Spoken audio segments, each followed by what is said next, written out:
In 1992, after the court released the individuals who had beat Rodney King, I was in South Central during the riots, teaching and training job skills at my mom's church to get people off the streets and into a place of influence to effectuate change in a broken system.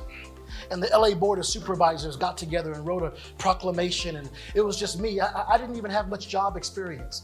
But Chris, I was out there teaching people how to get jobs and how to be members that have the ability to go into government circles or into law enforcement and make effectual change. I had people come in and do some of the same things, very similar to Dream Job some years ago, but just different. And back then and today on the streets, as I was talking to people, people were hurt. People were angry.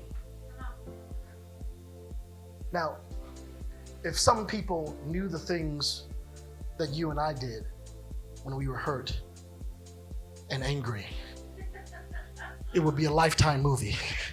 Come on. Don't even play that.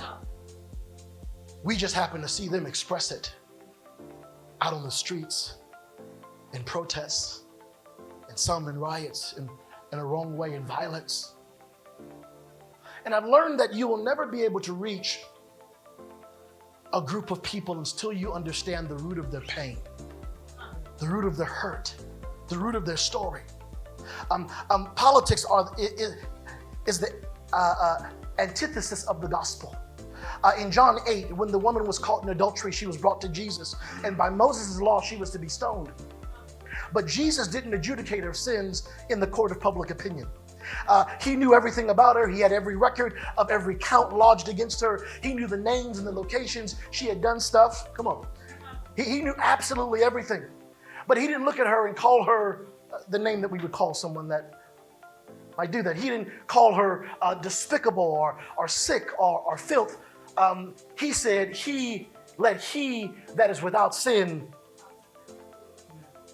let he that has never had a sinful desire throw the first stone at her. And all the men, from the oldest to the youngest, begin to drop their stones and walk away. And then he looked at her and he said, "Woman, where are your accusers? Is there anyone left to condemn you?" And she said, "No, there isn't." He says, "Neither do I condemn you either. Go now and be free from a life of sin."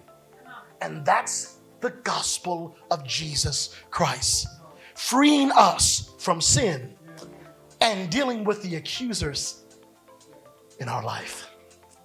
Often we curse the sin and not the root. But Jesus didn't curse sin, he became sin. He laid his life down. He redeemed us from the curse of the law and politics by becoming a curse for us on Calvary. Why? So we could leave a legacy of love behind above all else. Great quote by a gentleman by the name of Mitch Albom.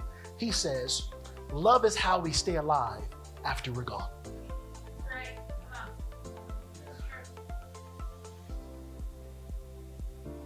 The love that you leave people, that stains their memory, is how you stay alive years and decades after you're gone.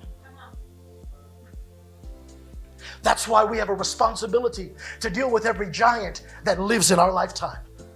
Because that which we have not dealt with, every giant, every residue of us, every area of chaos and anger and resentment stains the memory of those we leave behind one day. John Wimber often used to say, we need 3 conversions. 1, to be converted to Christ. Number 2, to be converted to the church. And number 3, to be converted to his cause. Just say this with me. God's cause is people. Come on, say this. God loves people more than positions. If you want to stand for God, just love people. Leave the 99 to go and find the one that's off to his side, suicidal. Find that one. Share the love of Jesus.